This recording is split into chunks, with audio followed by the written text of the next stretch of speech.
Today I started reading Tattoos on the Heart by Greg Boyle. I've been low energy the past few days, and I think the main cause is the lack of people time I've had outside of my family. But a part of it that is easier to control is time outside of the bubble of inside. In other words, I can control my time outside. And so I did.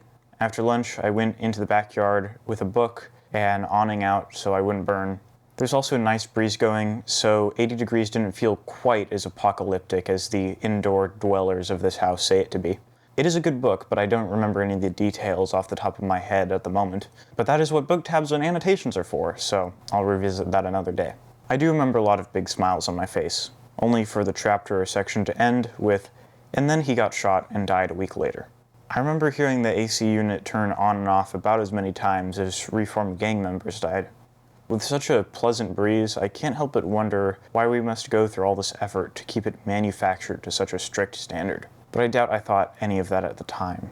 I do remember thinking about writing about the turning on and off of the AC, and how every sentence formed in my head couldn't capture what I was really experiencing, only a poetic retelling of events.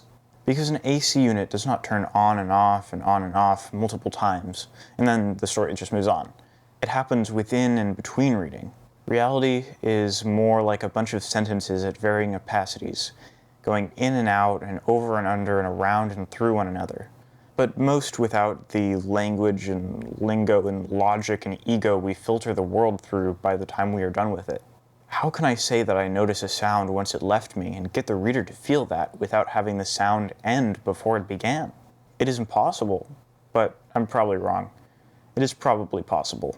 For the fog of thought strewn on the page is a kind of noise, an imperceptibly loud noise, only noticeable once it leaves.